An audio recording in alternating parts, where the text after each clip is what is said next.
chào tất cả các bạn ở Phương Tuân cùng tất cả những bạn yêu thích môn zippo chicken này.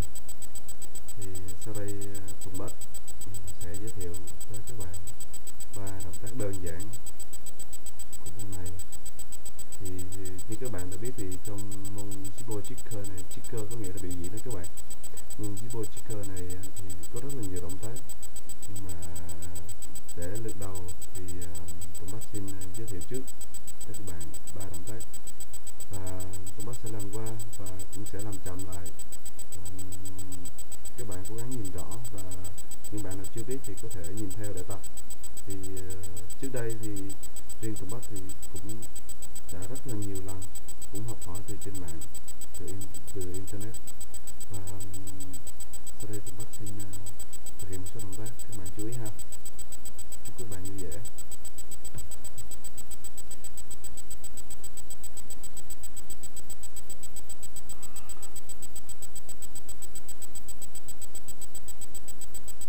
Mình bắt đầu nha.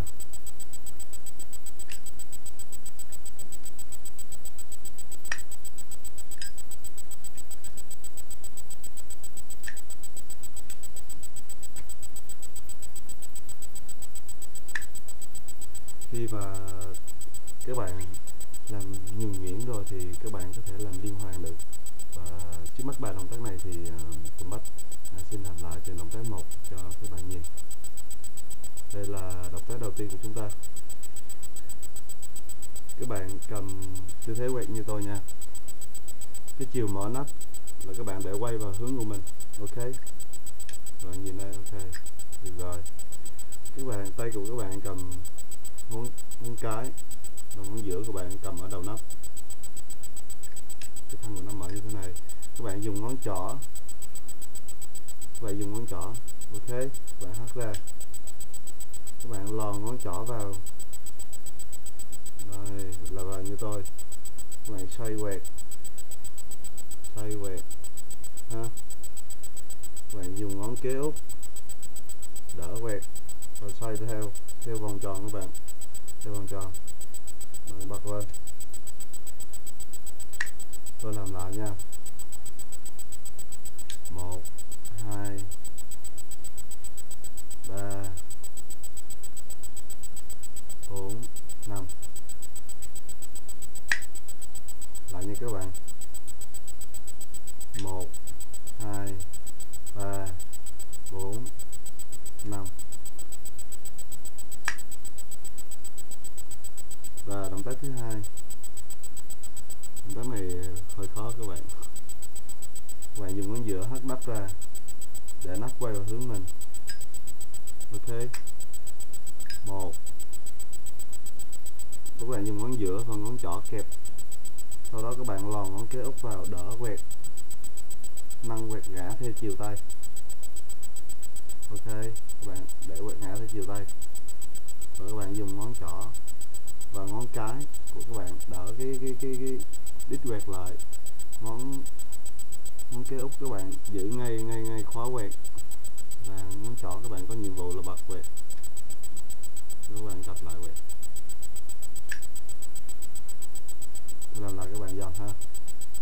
1 2 3 4 5 6.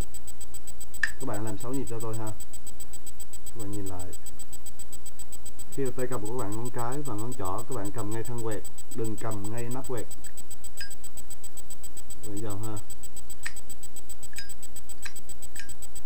Ok. Bạn chú ý lấy ngón giữa các bạn hất. 1 2 3 4. Xin lỗi các bạn. 5 6.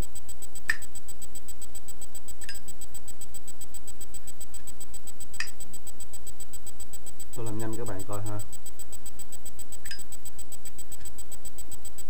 Sau này các bạn diễn rồi thì động tác đó các bạn sẽ làm như vậy.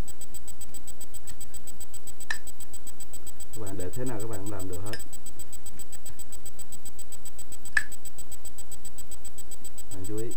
1 2 3 4 5.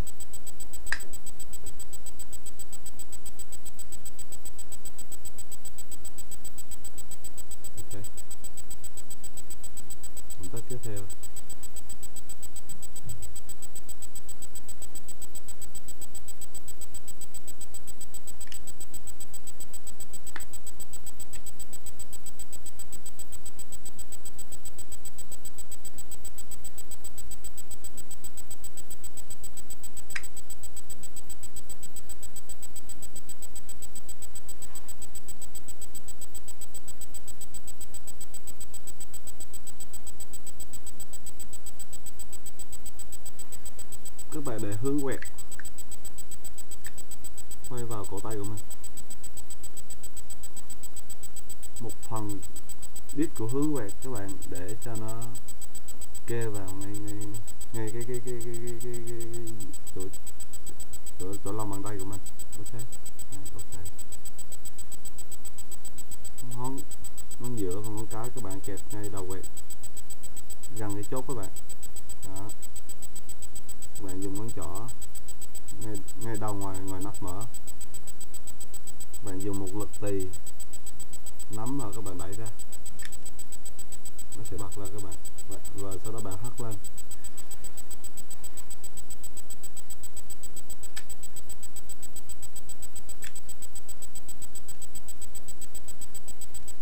Ok, hất lên.